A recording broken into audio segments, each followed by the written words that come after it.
Welcome back to the channel, guys. Today with a new model. I just wanted to try something else.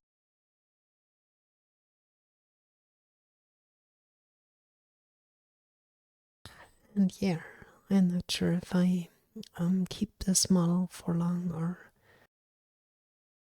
if I will switch to something else in the future. But for now, I'm rolling with that and it's okay. Yeah, so I will go immediately or start immediately reading the book. We continue with chapter 15, which is very promising already. The title of this chapter is called Hook or Me this time. So we are near the end of the book, and which means we will probably next week continue playing video games. Yay! I'm also looking forward to this. Yeah, there are a few things I have to take care of first because otherwise I won't be able to continue playing video games. It's a problem that I have with one of my hard drives. But it's nothing serious, I guess, or at least I hope. So yeah, but it won't affect this week. And if anything goes wrong, I have a backup, so don't worry.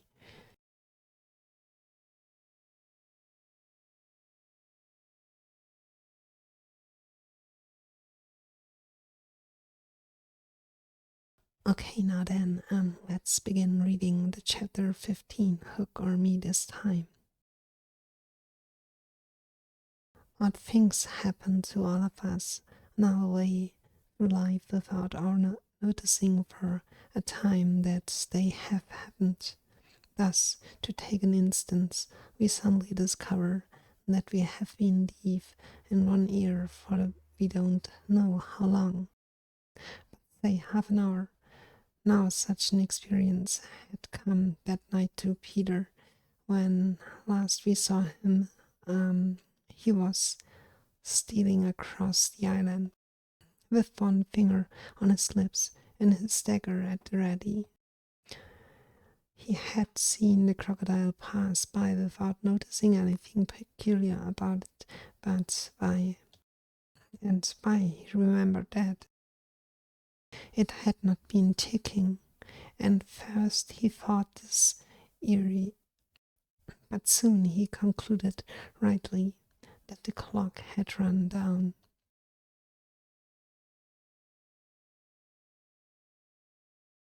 Yeah, it's getting meta. I like that. Without giving a thought to what might be the feelings of a fellow creature this abruptly deprived of his closest companion, Peter at once considered how he could turn the catastrophe to his own use, and he decided to take so that wild beasts should believe he was the crocodile and let him pass unmolested.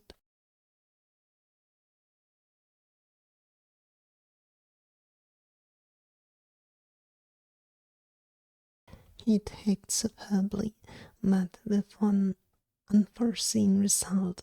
The crocodile was among those who heard the sound, and it followed him, though whether it with purpose of regaining what it had lost, or merely as a friend under the belief that it was again taking itself, will never be certainly known, for like all slaves to a fixed idea, it was a stupid beast. Peter reached the shore without mishap and went straight on, his legs encountering the water as if unaware that they that they had entered a new element. Thus many animals pass from land to water, but no other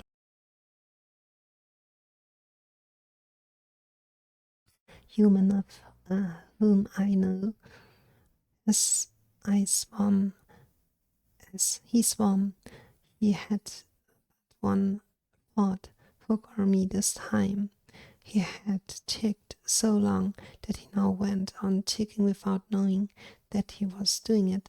Had he known, he would have stopped for to board the brick by the help of the tick, though an ingenious idea had not occurred to him.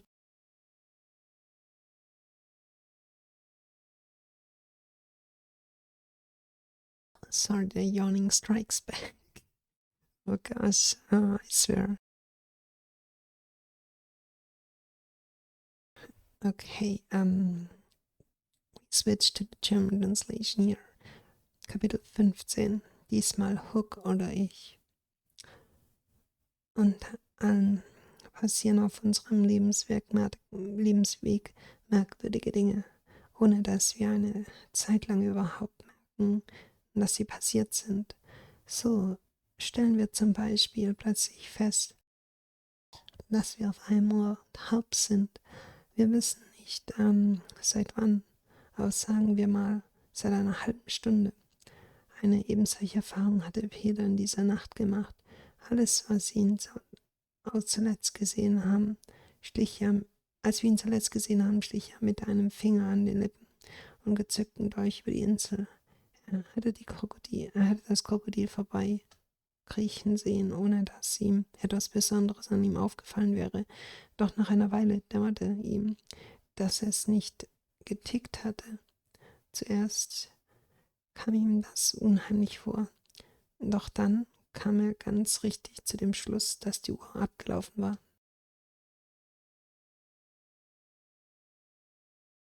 Ohne einen einzigen Gedanken an die Gefühle einer Mitkreatur zu verschwenden, die so plötzlich ihres engsten Gefährten beraubt worden war, überlegte Peter sofort, wie er die Katastrophe zu seinem eigenen Vorteil nutzen konnte, und er beschloss zu ticken, damit die wilden Tiere glaubten, er sei das Krokodil und ihn unbehelligt vorbeiziehen ließen. Er tickte fantastisch, jedoch mit einem unerwarteten Ergebnis. Auch das Krokodil hörte das Geräusch und folgte ihm.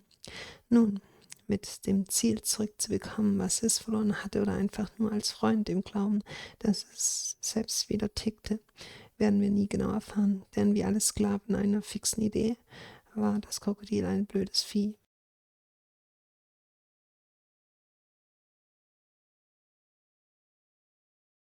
Peter erreichte den Strand ohne Zwischenfälle und machte gar nicht erst Halt. Seine Beine begegneten dem Wasser, als wenn sie überhaupt nicht bemerkt hätten, dass sie ein neues Element betreten hätten.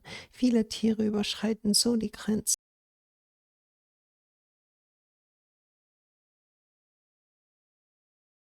zwischen Land und Wasser, aber ich weiß von keinem anderen Menschen. Während er schwamm, beherrschte ihn nur ein Gedanke, diesmal Hook oder ich. Er hatte so lange getickt, dass er jetzt einfach weiter tickte, ohne zu wissen, dass er es tat. Wenn es ihm bewusst gewesen wäre, hätte er damit aufgehört, denn die Brick mit Hilfe des Tickens zu entern, war ihm, obwohl ein genialer Gedanke, nicht in den Sinn gekommen. Oh yeah, it's hard to read in this voice with my mother tongue. It's, I don't know, German is too it's not so melody, it's a deeper it's spoken a little bit deeper than the English voice, and the American English at least, and it's also not as melodic, and it's more hard, or I don't know, it's a little bit different, and it's with every language is different.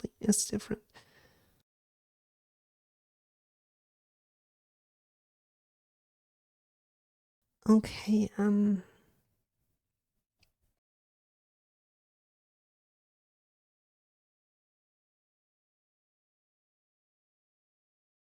On the contrary, he thought he had scaled her side as noiseless as a mouse, and he was amazed to see the pirates covering from him with Hook in the midst, as abject as if he had heard the crocodile.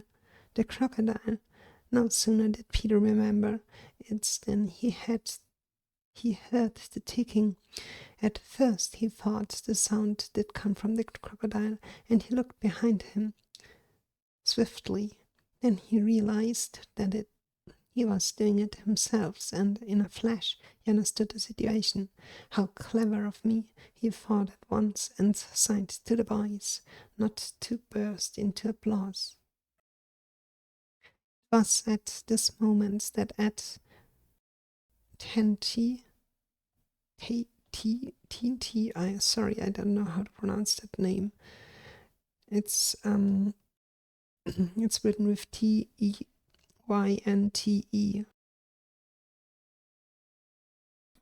I stick with Tinty.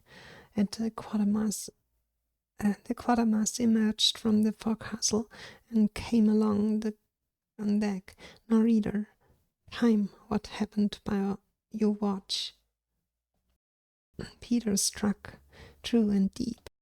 John clapped his hands on the ill-fated pirate's mouth to stifle the dying groan. He fell forward. 4 boys caught him to prevent the fight. Peter gave the signal, and the carrion was cast overboard. There was a splash, then silence. How long has it taken?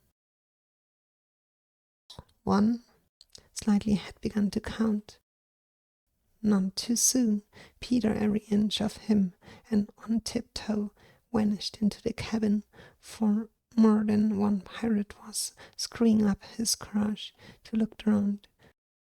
They could hear each other's distressed breathing now, which showed them that the more terrible sound had passed.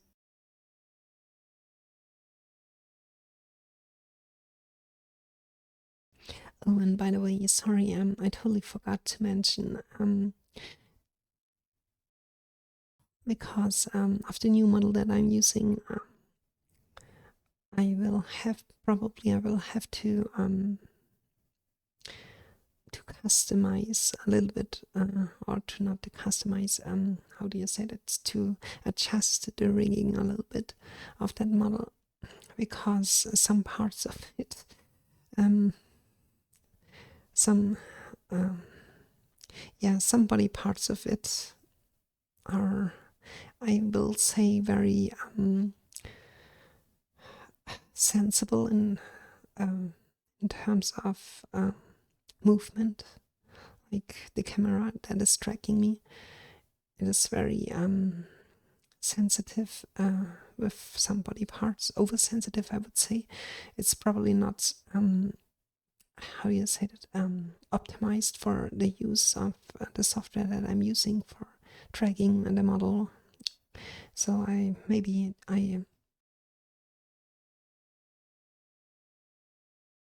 heavily reduced the tracking, I mean the capturing of that model, which maybe results in me looking like I would a little bit move in slow-mo, or not so, I don't know, not in a realistic manner. So before I have not, first I have to fix that rigging stuff. Otherwise it would look a little bit silly, because things would constantly move and jiggle, and it's not very realistic, and second, it is I don't know, it looks off, so it's better to not moving, or moving slower. So just wanted to say that in terms that you're wondering. Sorry, so okay, let's continue.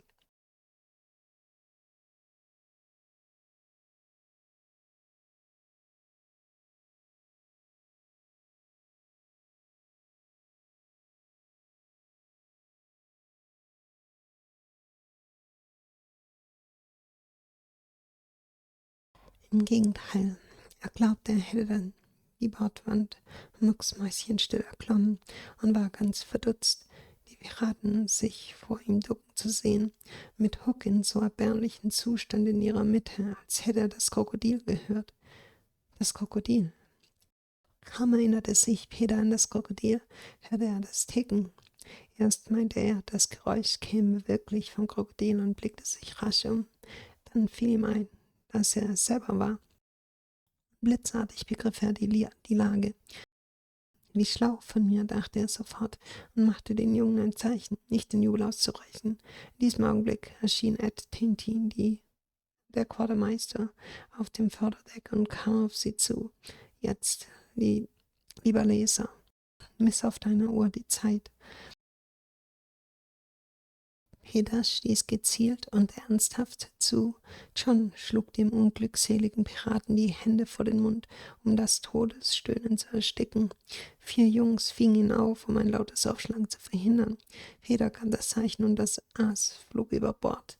Man hörte ein Platschen, dann Stille. Wie lange hat das gedauert? Nummer 1. Slightly hatte zu zählen begonnen. Und nicht einen Augenblick zu früh war Peter jede Faser sprungbereit in die Kajüte verschwunden, denn inzwischen hatte mehr als ein Pirat den Mut gefunden, sich wenigstens mal umzusehen. Plötzlich konnten sie ihren eigenen Augen bangen Atem wieder hören, was sie begreifen ließ, dass das grauenhafte Geräusch verschwunden war.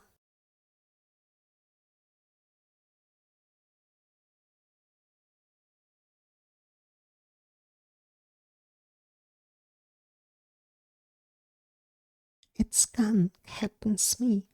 It's gone, Captain Smee said, wiping his spectacles. All still again.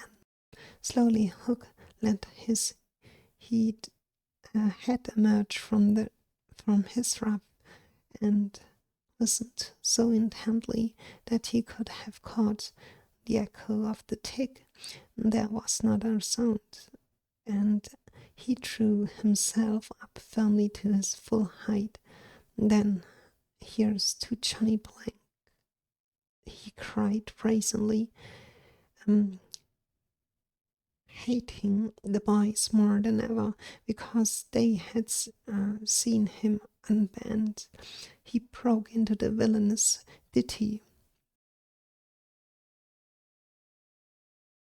Yo ho, the frisky plank, you walks along it so, till it goes down you goes down to Davy Jones below. To terrorize the prisoners the more, though with a certain loss of dignity, he danced along an imaginary plank, cruising on at them as he sang, and when he finished, he cried, "Do you want a touch of the cat before you walk the plank?" At that, they fell on their knees. No, they cried so piteously that every pirate smiled. "Fetch the cat, Jukes," said Hook. "It's in the cabin." The cabin. Peter was in the cabin.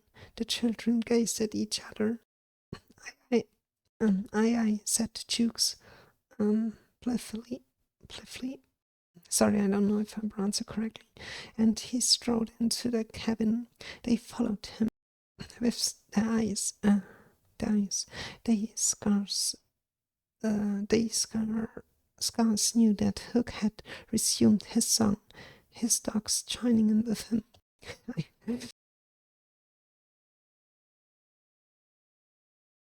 Yo ho, the scratching cat, it hails our nine, you know, and when they rit up in your back. Oh, okay, that was meant with cat. Jesus Christ. This is really not a book for children.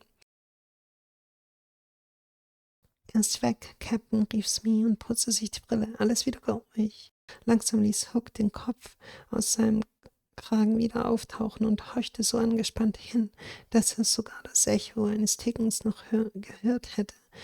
Es herrschte vollkommene Stille, und entschlossen richtete er sich zu voller Größe auf. Dann, also hier zu Johnny Planke, schrie er gewissenlos und hasste die Jungs jetzt mehr denn je, weil sie gesehen hatten, wie er schwach geworden war. Er grölte das schurkische Liedchen.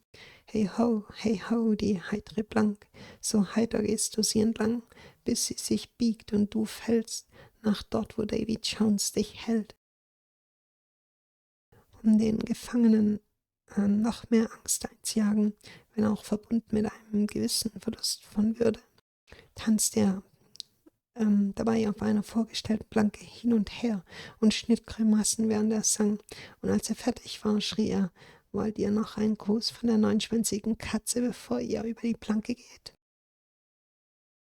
Daraufhin fielen die Kinder vor ihm auf die Knie. Nein, nein, bettelten sie so jämmerlich, dass alle Piraten grinsten. Hol die Peitsche, Jukes, sagte Hook. Sie ist in der Kajüte. Die Kajüte.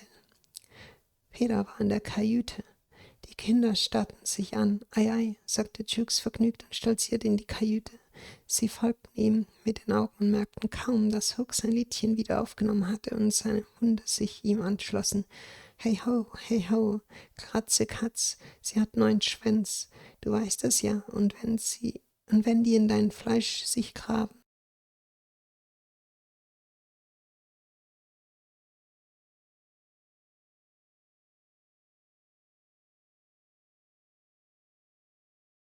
What was the last line will never be known. For of a sudden the song was stayed by a dreadful screech from the cabin. It wailed through the ship and died away. Then was heard a crowing sound, which was well understood by the boys, but to the pirates was almost more eerie than the screech.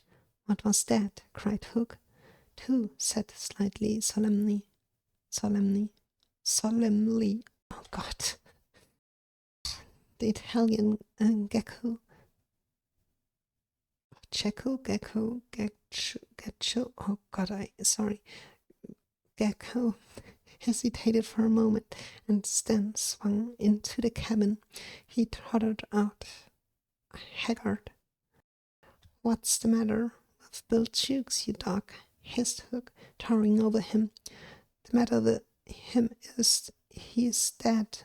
Stabbed, replied Gecko in a hollow voice. Bill Jukes dead? Cried the startled pirates.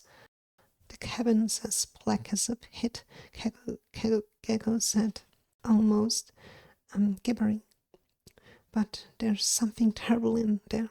The thing you heard crowing. The exultation of the boys, the lowering looks of the pirates, both seen by Hook. Gecko, he said, in his most steely voice, go back and fetch me out that doodle-doo.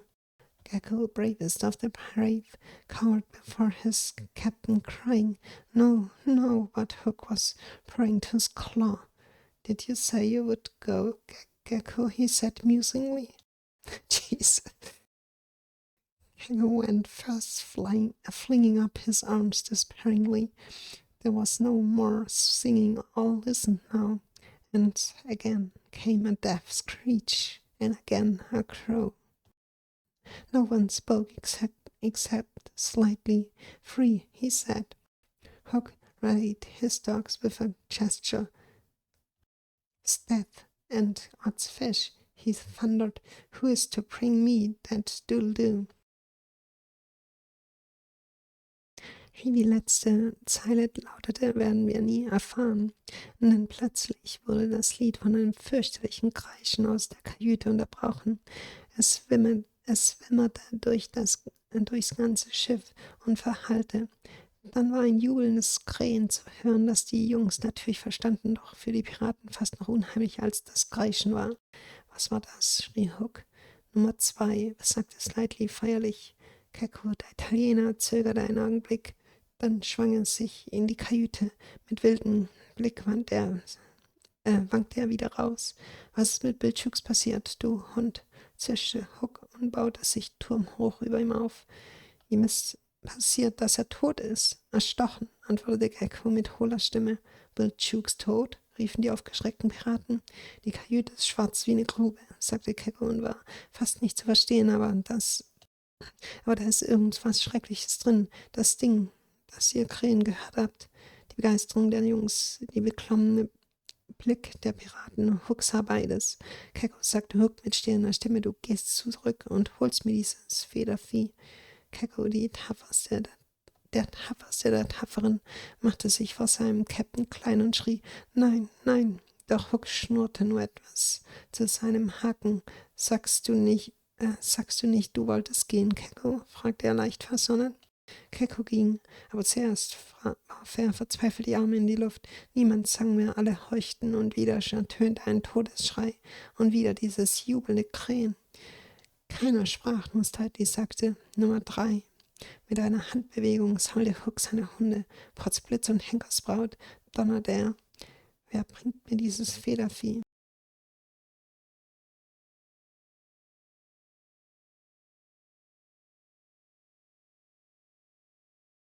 Wait till Gecko comes out, crowed Starkey, and the others took up the cry.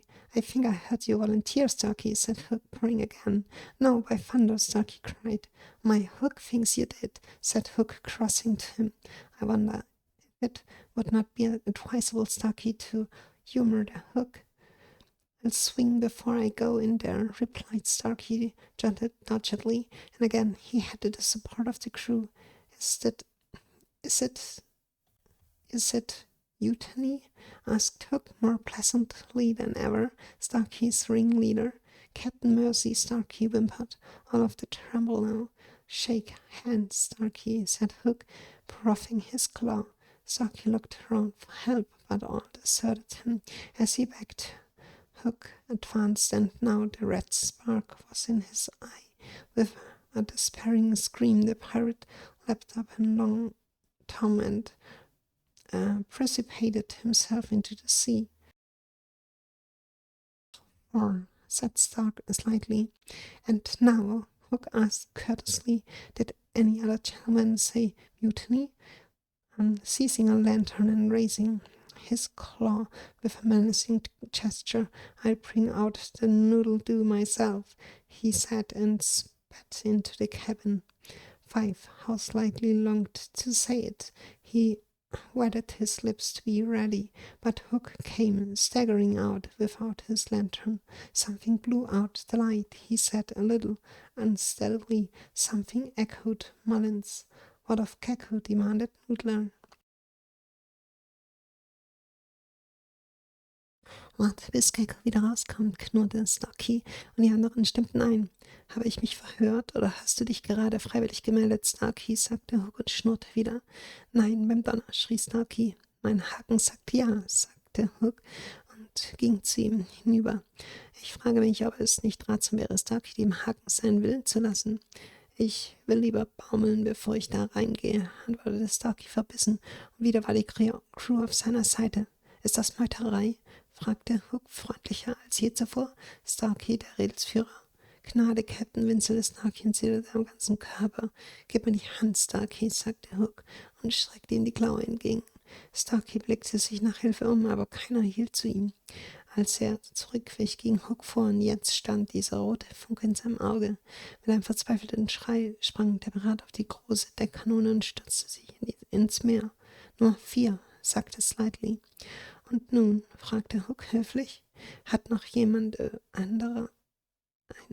anderer Gentleman irgendetwas von Meuterei gesagt? Er griff nach einer Laterne und hob seine Klaue mit drohender Geste. Und dann hole ich mir das Federvieh eben selbst, sagte er und rannte in die Kajüte. Nummer 5, wie gern Slightly das gesagt hätte. Er befeuchtete sich die Lippen, um bereit zu sein. Da tauchte Hook ohne die Laterne wieder heraus. Irgendetwas hat das Licht ausgeblasen, sagte er unsicher. Irgendetwas, hallte es von Mullins wieder. Was ist mit Gecko? Wollte Noodler wissen.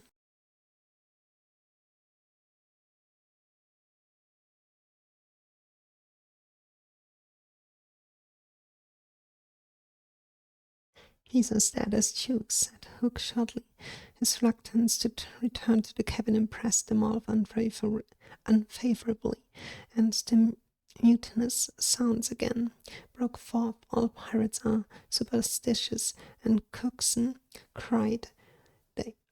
They do say the surest sign a ship's accursed is when there's one on board more than can be accounted for. Okay, but this means that would assume that they could count.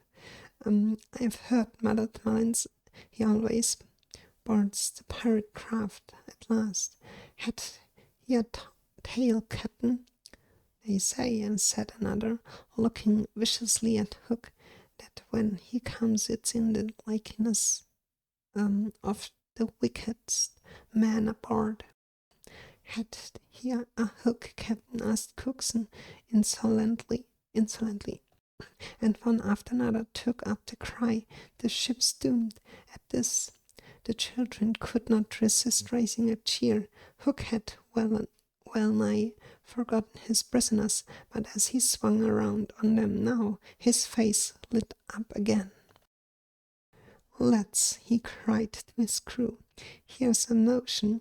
Open the cabin door and drive them in. Let them fight the doodle-doo for their lives. If they kill him, we are so much the better. If he kills them, we are none the worse." For the last time his dogs admired Hook, and devotedly they did his bidding. The boys pretended to struggle, were pushed into the cabin, and the door was closed on them. "Now listen," cried Hook, and all listened, but no one dared to face the door.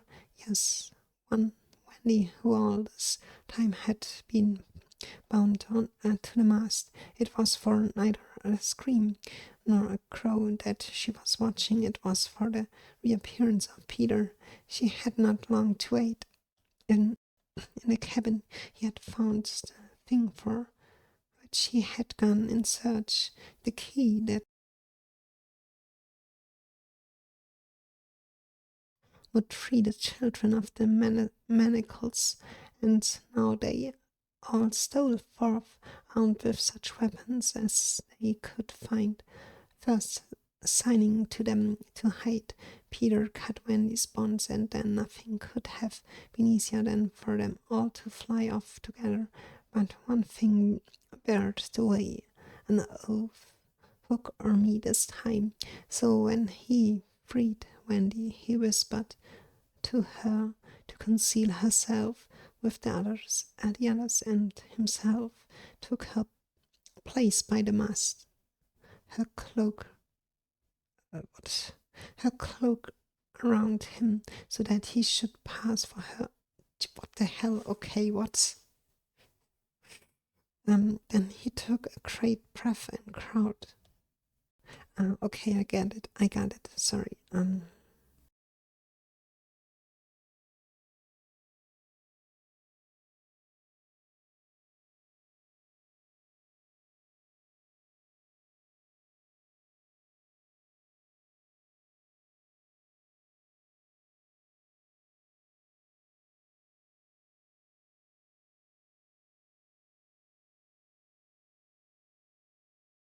Mausetot wie Chuk, sagte Hook barsch. Sein Zögern, zurück in die Kajüte zu gehen, machte auf sie alle einen sehr unvorteilhaften Eindruck, und wieder brachen meuterische Töne hervor. Alle Piraten sind abergläubisch, und Cookson rief, man sagt, das sicherste Zeichen dafür, dass ein Schiff verflucht ist, sei, wenn einer mehr an Bord ist, als man sich erklären kann. Ich habe gehört, murmelte Mullins, dass er das Piratenschiff immer zuletzt betritt. Hatte er einen Schwanz, Captain? Man sagt auch, sagte ein anderer und sah Hook dabei bissig an, wenn er kommt, dann in Gestalt des verruchtesten Mannes an Bord. Hatte er einen Haken, Captain? Fragte Cookson frech, und einer nach dem anderen stimmten in den Schlachtruf ein. Das Schiff ist verdammt. An dieser Stelle konnten die Kinder einen Jubel nicht länger unterdrücken. Hook hatte seine Gefangenen fast vergessen.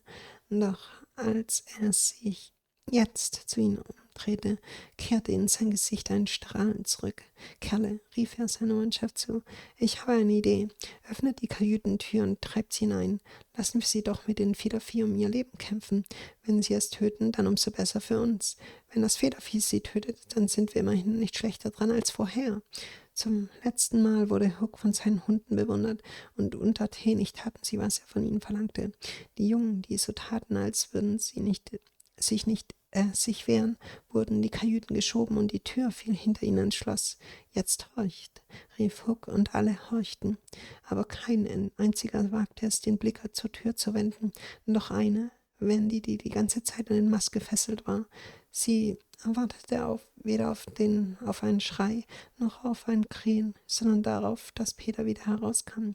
Lange musste sie nicht warten. In der Kajüte hatte er gefunden, wonach er gesucht hatte, den Schlüssel, der die Kinder von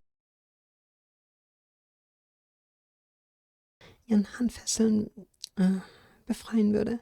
Und jetzt schlichen sie hinaus, bewaffnet mit allem, was sie finden konnten. Erst machte Peter ihnen ein Zeichen, sich zu verstecken, damit er Wendys Fesseln zerschneiden konnte. Dann wäre für sie alle nichts leichter gewesen, als einfach gemeinsam davon zu fliegen, außer dass eine Sache ihnen den Weg versperrte, nämlich ein Schwur. Diesmal Hook oder ich. Nachdem er Wendy befreit hatte, flüsterte er ihr deshalb zu, sich mit den anderen zu verstecken, und er selber stellte sich an den Mast und zog ihren Mantel über, damit er aussah wie sie. Dann holte er tief Luft und krähte.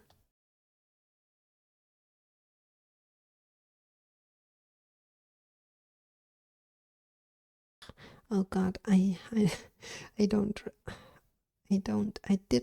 register the word cloak. I I don't know. I mean, I read it, but my brain did not sketch it as cloak, but as clock instead. and I was like, what? How could a clock? Okay. Yeah, I'm getting tired. Für die, sorry, not to turn to the parrots. It was a voice crying that all the boys lay slain in the cabin, and they were panic-stricken. Hook tried to hurt them, but like the dogs he had made them, they showed him their fangs, and he knew that if he took his eyes off them now, they would leap at him.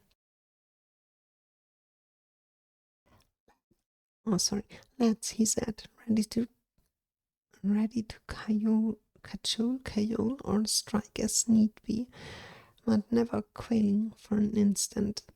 I thought it out. There's a Jonah aboard. Aye, they snarled. A man oh God, a man with a hook. No, lads, no. It's the girl. Never was luck on a pirate ship where there are women on board. We'll right the ship when she's gone. Some of them remembered that this had been a saying of Flint's. It's worth trying, they said doubtfully. Fling the girl overboard, cried Hook, and they made a rush at the figure in the cloak. There's none can save you now, Missy Mullins hissed cheeringly. There's one, replied the figure. Who's that? Peter Pan, the Avenger, came the terrible answer, and as he spoke, Peter flung off his cloak. I thought it was the cloak of Wendy. And then they all knew.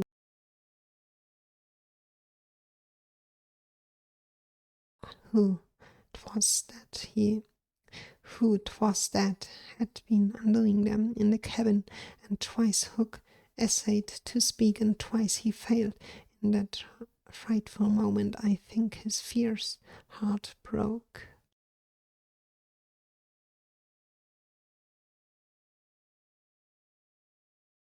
Für die Piraten war das der Schrei, der ihnen sagte, dass alle Jungen tot in der Kajüte liegen, und sie wurden von panischer Angst ergriffen. Hook versuchte ihnen Mut zu machen, doch wie die Hunde, zu denen er sie gemacht hatte, fletschten sie die Zähne, und er wusste, wenn er jetzt den Blick von ihnen nähme, würden sie über ihn herfallen. »Jungs«, rief er, bereit zu schmeicheln oder zuzuschlagen, was immer nötig wäre, aber nicht einen Augenblick verzagend. »Ich weiß, was passiert ist. Wir haben einen Unglücksbringer an Bord.« »Ei«, knurrten sie, »ein Mann mit Haken.« »Nein, Jungs, nein, es ist das Mädchen. Mit einer Frau an Bord hat sich auf einem Piratenschiff noch nie das Glück gehalten. Wenn sie weg ist, richten wir das Schiff wieder auf.« Manche von ihnen erinnerten sich, dass Flint das immer gesagt hatte. »Ein Versuch ist's wert«, sagten sie unschlüssig. »Werft das Mädchen über Bord«, schrie Huck, und sie stürzten sich auf die Gestalt im Mantel.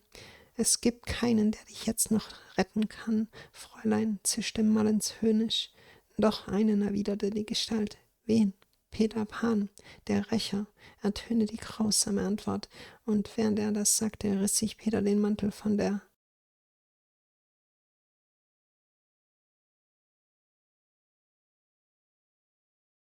Schulter. Da wussten alle, wer in der Kajüte der Verderben über sie gebracht hatte. Zweimal versuchte Huck zu sprechen, zweimal ging es daneben. Ich glaube, in diesem entsetzlichen Moment brach sein grimmiges Herz. At least, he cried, cleave him to the brisket, but without conviction. Down, boys, and stand down, boys, and at them. Peter's voice rang out, and in another moment the clash of arms was resounding through the ship. Had the pirates kept together, it is certain that they would have won, but the one onset came when they were all unstrung, and they ran hither and thither, striking wildly, each thinking himself the last survivor of the crew. Man to man they were to the stronger, but they fought on the defensive only, which enabled the boys to hunt in pairs and chose their quarry. Some of the miscreants leapt into the sea. Others hid in the dark recesses, where they were found by Slightly, who did not fight, but ran about with a lantern, which he flashed in their faces, so that they were half blinded, and fell an easy prey to the reeking swords of the other boys. There was little sound to be heard but the clang of weapons, an occasional screech or splash, and monotonously counting 5, 6, 7, 8, 9, 10, 11.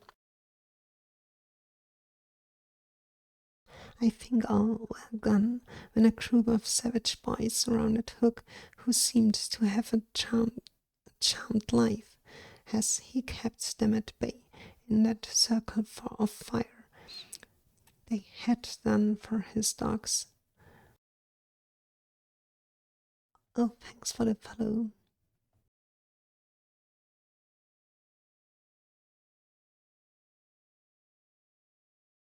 They had done for his dogs, but this man alone seemed to be a match for them all. Again and again they closed up on him, and again he hewed a clear space.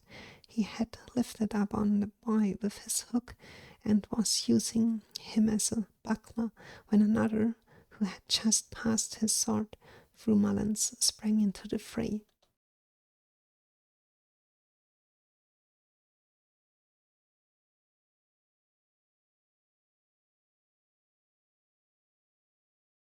I'm doing very well, thanks.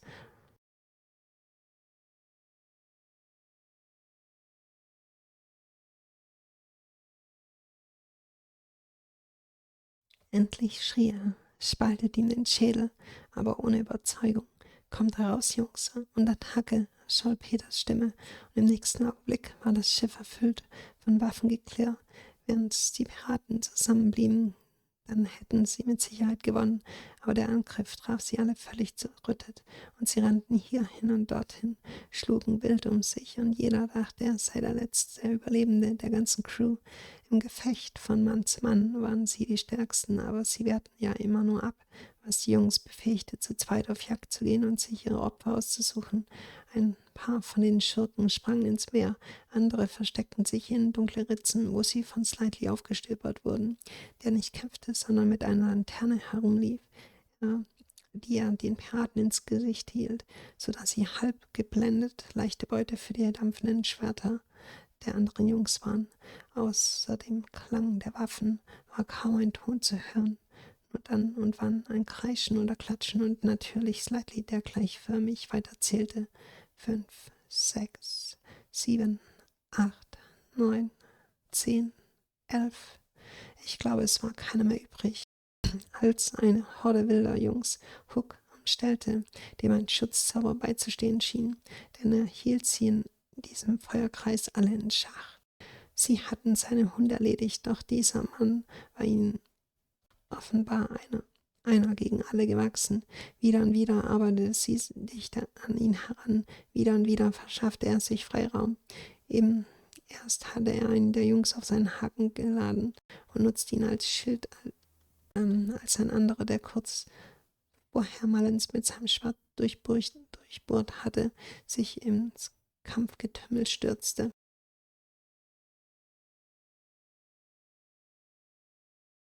Put up your swords, boys, cried the newcomer. This man is mine. And suddenly Hook found himself face to face with Peter. The others drew back and formed a ring round them. For long the two enemies looked at one another, Hook shuddering slightly, and Peter with the strange smile upon his face. So, Pan, said Hook at last, this is all you're doing. Aye, James Hook, came the stern answer, it is all my doing.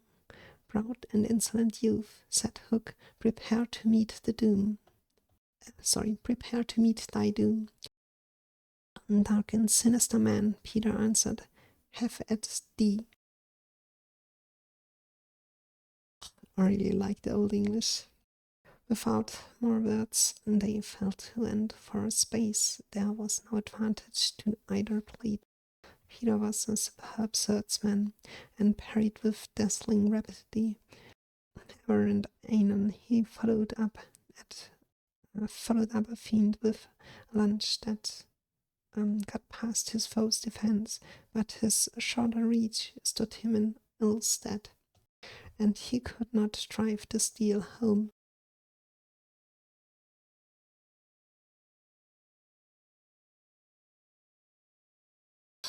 Okay, yeah, probably Peter should have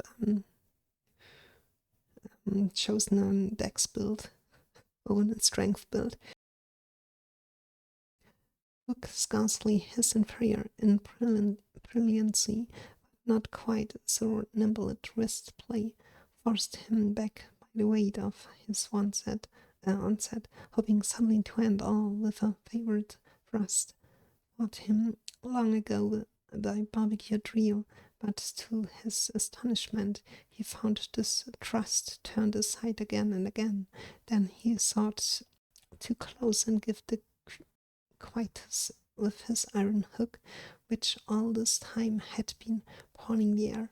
But Peter doubled under it, and lunging fiercely, pierced him in the ribs. At sight of his own blood, whose peculiar color, you remember, was offensive to him, the sword fell from Hook's hand, and he was at Peter's mercy.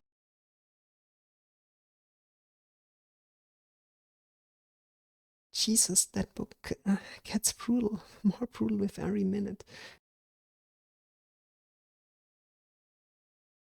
Steckt eure Schwerter weg, Jungs, rief der Neuankömmling. Dieser Mann gehört mir. So standen sich Hook und Peter plötzlich von Angesicht zu Angesicht gegenüber. Die anderen wichen zurück und bildeten einen Kreis um sie.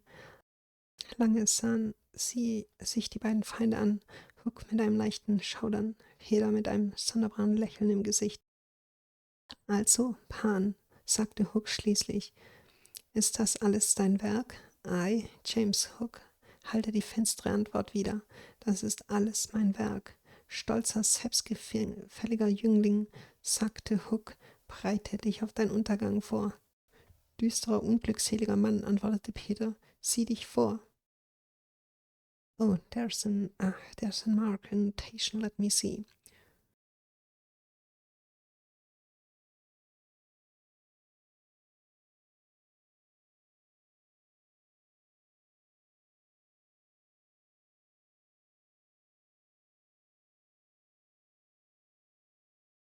Oh God. Not, I'm not well versed with English literature. It was a quote, apparently. It was a reference. The have it, have at D is a part of one of William Shakespeare's works. Let me see. It's, oh God, I'm not sure what it is called in English. Heinrich the Fourth, Part 3, Act 2, Scene 4. Yeah, and it is like, I don't know, some kind of saying in one of his works, basically. Gosh, those one-liners, I swear. Okay, let's go. Ohne ein weiteres Wort fielen sie übereinander her, und eine Zeit lang war keine der beiden Klingen im Vorteil. Peter war ein herausragender Fechter und parierte mit atemberaubender Geschwindigkeit. Hin und wieder stieß er einer Finte mit einem Ausfall nach, der die Deckung seines Feindes durchbrach, doch seine kürzere Reichweite kam ihm schlecht zu Pass und er konnte den Stahl nicht ins Ziel führen. Hook an Virtuosität Peter wohl kaum unterlegen, aber im Handgelenk nicht ganz so flink, zwang ihn durch die schiere Gewalt seiner Angriffs zurück und hoffte alles auf einmal zu beenden, und zwar mit einem besonderen Stoß, den er vor langer Zeit in Rio von Barbecue gelernt hatte. Doch zu seinem Erstaunen wurde dieser Stoß immer wieder abgewehrt. Dann wollte er mit dem Haken, mit dem er die ganze Zeit wild in der Luft herumfuchtelt hatte, dem Kampf und seinem Rivalen ein Ende machen. Doch Peter tauchte darunter hinweg, vollführte einen wilden Ausfall und durchbohrte ihm die Rippen. Beim Anblick seines eigenen Blutes, dessen eigentümliche Farbe, ihr erinnert euch, ihn ekelte, fiel Hook das Schwert aus der Hand und er war Peter ausgeliefert.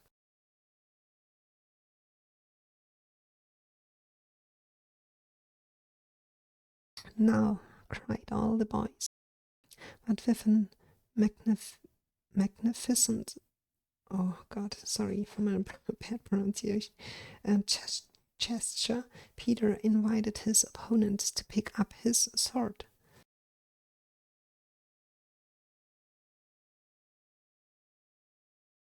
Oh yeah, we remember Peter is still a child, which means he does not know how to fight unfair.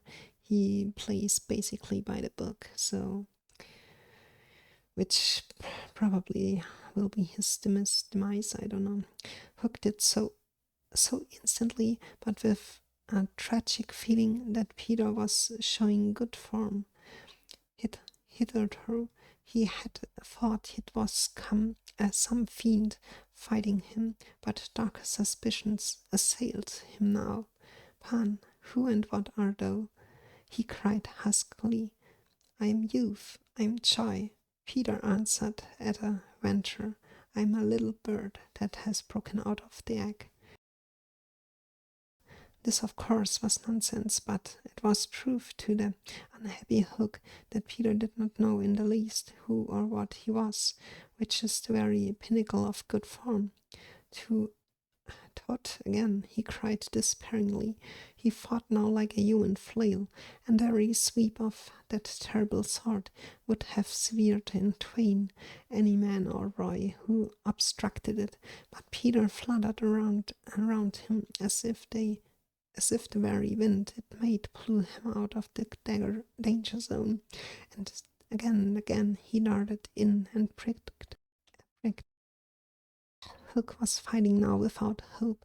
That passionate breast no longer asked for life, but for one boon it craved, to see Peter it in a bad form before it was cold forever.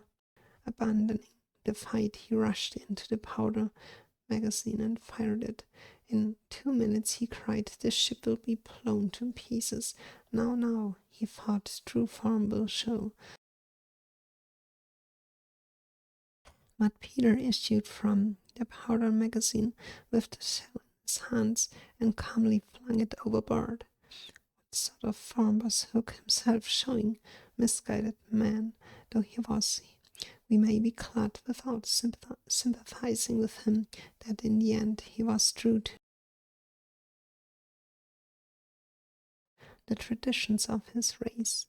The other boys were flinging around him, now flouting scornful, and as he staggered about the deck, striking up and them impotently, his mind was no longer with them. It was slouching in the playing fields of long ago, or being sent up for good, or watching the wall game from a famous wall, and his shoes were right, and his waistcoat was right, and his was right, and his tie was right, and his socks were right.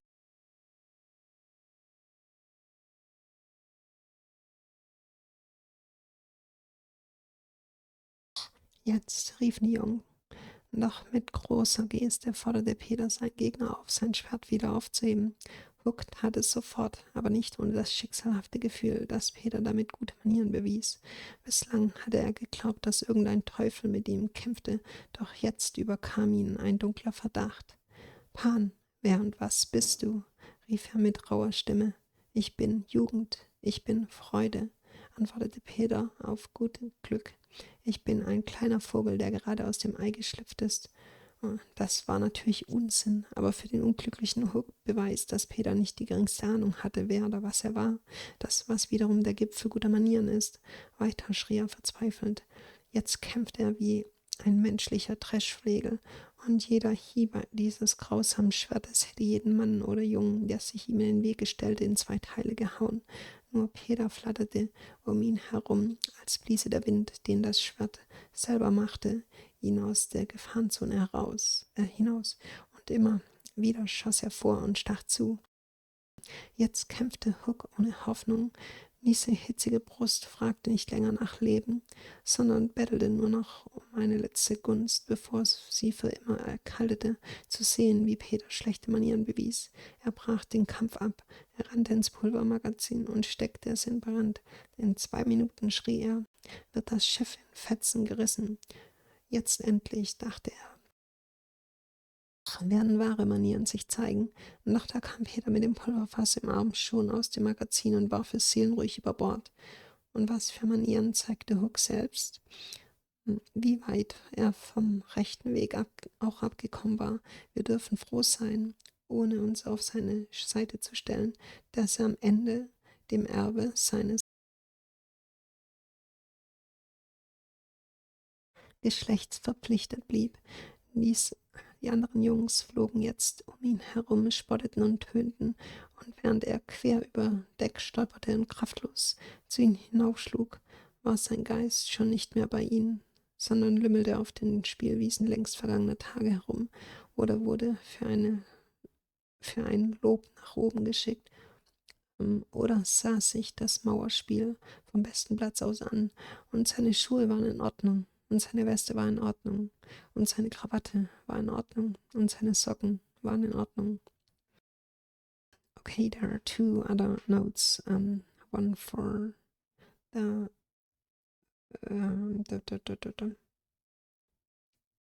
one for it was slouching, no, to being sent up for good, and the other one for the watching the wall game from the famous wall. Let me look it up real quick.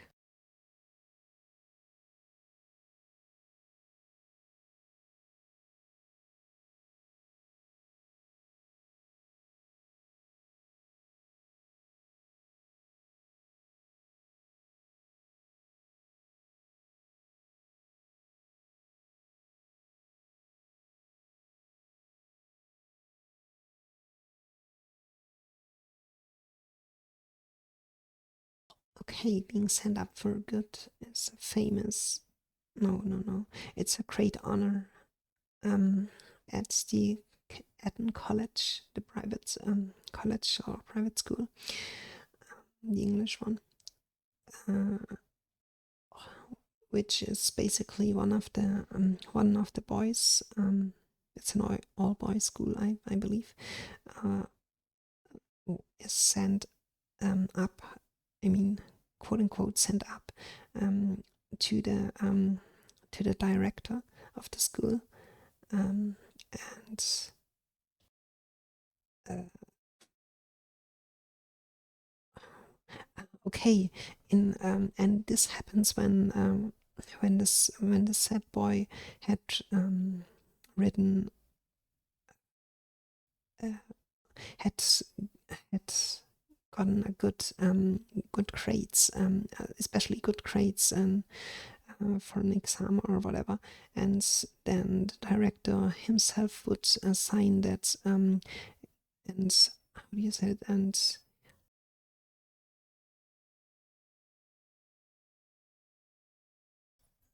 oh god, my English so bad, and he would praise the boy and give him like a prize, a gift or something for his good grades.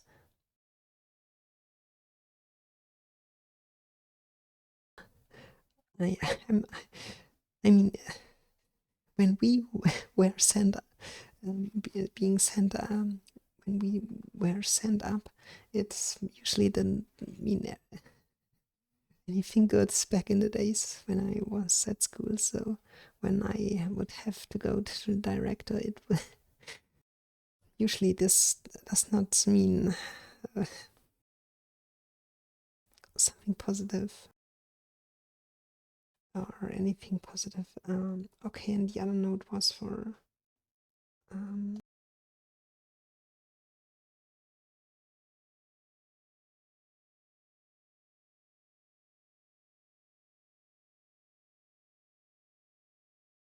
the thing with the ball. Yeah, watching the ball game from a famous ball. Okay.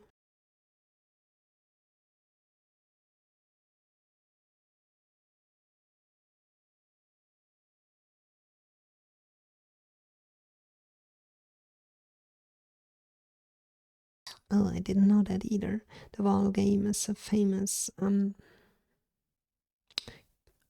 game that is played. It's a team sports, which was originally only played at the Eton College, and it was or is a mixture of rugby and football. Oh God. Okay, and one a 3 meter high a wall that was around 3 meter high was one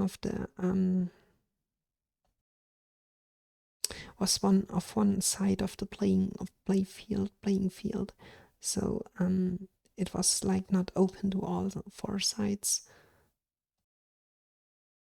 So probably you could use that wall for, I don't know, throwing the ball against it or something like that. I don't know.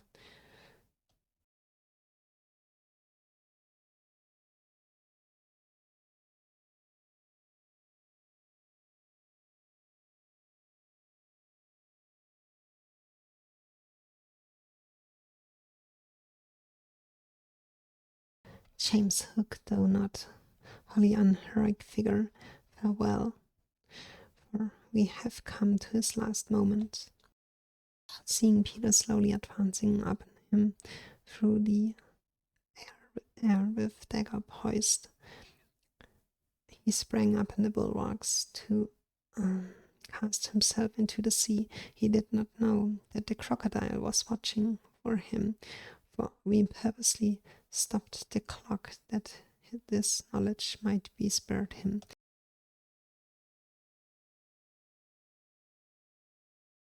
A little mark of respect from us at the end. He had one last triumph, which I think we need not grudge him. As he stood on the bulwark looking over his shoulder at Peter gliding through the air, he invited him with a gesture to use his food. It made Peter kick instead of stab. At last Hook had got the boon for which he craved. Bad form, he cried cheeringly, and went content to the crocodile. Thus perished James Hook. 17 slightly sang out, but he was not quite correct in his figures. 15 paid the penalty for their crimes at night, but 2 reached the shore, Starkey to be captured by the Redskins, who made him nurse for all their purpose, as a melancholy come down for a pirate, and Smee, who henceforth wandered about the world in his spectacles, making a precarious living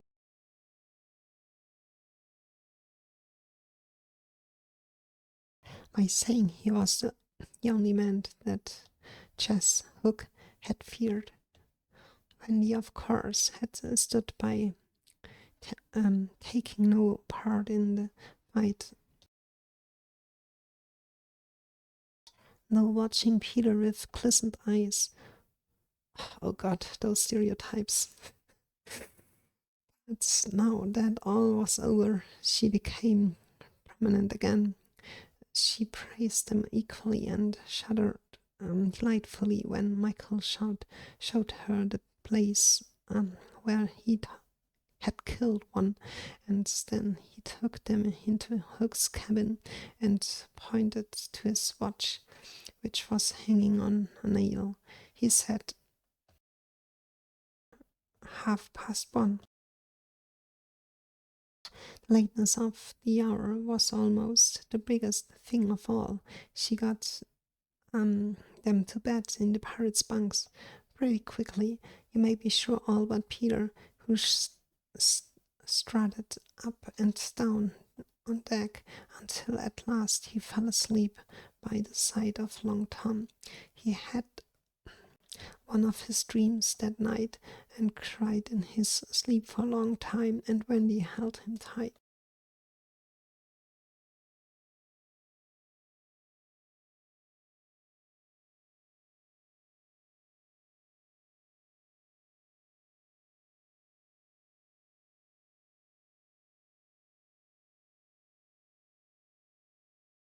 Hook, du nicht ganz unheroische Figur, leb wohl. Denn wir haben seinen letzten Augenblick erreicht. Als er sah, wie Peter langsam mit vorgestrecktem Dolch durch die Luft auf ihn zuflog, sprang er auf das Schanzkleid, um sich in die Flut zu stürzen. Er wusste nicht, dass das Krokodil ihn dort erwartete, denn wir haben die Uhr mit Absicht angehalten, damit ihm diese Nachricht erspart blieb. Hier zum Schluss ein kleines Zeichen unseres Respekts. Ihm blieb ein letzter Triumph, den wir ihm, denke ich, nicht verübeln wollen. Als er auf dem Schanzkleid stand und über die Schulter zu Peter schaute, wie er durch die Luft flog, machte er ihm ein Zeichen, seinen Fuß zu benutzen. Da gab ihm Peter einen Tritt, statt ihn zu erdolchen. Endlich bekam Hook, wonach er sich so sehr gesehnt hatte, schlechte Manieren, rief er höhnisch und fiel zufrieden ins Krokodil. Das war das Ende von James Hook. 17 kreischte Slightly, aber er hatte nicht so ganz genau gerechnet. 15 büßten in dieser Nacht für ihre Verbrechen mit dem Tod. 2 erreichten das Ufer. Starkey, der von Rothäuten gefangen genommen und zum Kindermädchen aller Indianerbabys gemacht wurde, ein trauriger Abstieg für einen Piraten, und Smee, der fortan mit seiner Brille durch die Welt zog und sich einen etwas fragwürdigen Lebensunterhalt mit der Behauptung verdiente, er sei der einzige Mann, den James Hook gefürchtet habe. Wendy hatte natürlich nur daneben gestanden und am Kampf nicht teilgenommen, dabei aber Peter mit glänzenden Augen beobachtet. Jetzt allerdings, wo alles vorbei war, gab sie den Ton wieder an. Sie lockte sie alle gleichermaßen und schauderte entzückt zusammen, als Michael ihr die Stelle zeigte, wo er einen getötet hatte. Dann führte sie in Hooks Kajüte und zeigte auf dessen Uhr, die dort an einem Nagel hing. Es war 1:30. Dass es schon so spät war, darum machte sie sich fast die größten Sorgen. Sie brachte sie in die Piratenkojen ziemlich schnell zu Bett. Was könnt ihr mir glauben? Alle außer Peter, der erhobenen Hauptes an Deck auf und ab stolzierte, bis er schließlich neben Long Tom einschlief. Er hatte einen seiner Träume in dieser Nacht und weinte ganz lange im Schlaf. Und Wendy hielt ihn fest im Arm. Okay, that was chapter 15. And I think it was, yeah, that's it for today. We are continuing probably. I'm not sure if tomorrow because I have to work late, but on Wednesday I think it's possible.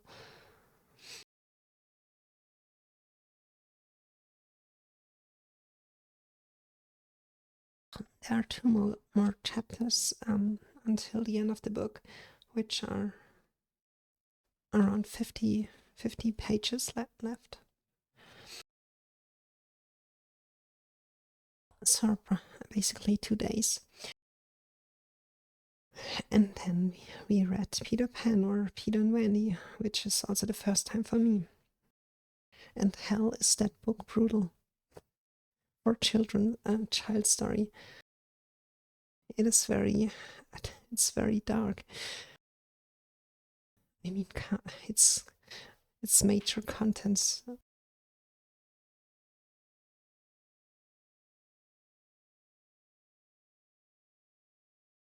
But yeah, whatever. It's fun reading, and I enjoy doing that now and then. And after we finished it, we will go back to playing video games, which I'm also itching for, because I did not play since I stopped playing, or since I stopped playing them on stream.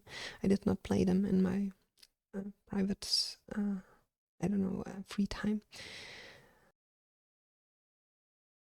So yeah, this will be interesting. I hope you had fun today listening to the chapter, and yeah, will we continue on Wednesday, and yeah, stay tuned for more, and have a good one as always. Of course, stay safe, my friends, and see you around. Bye bye.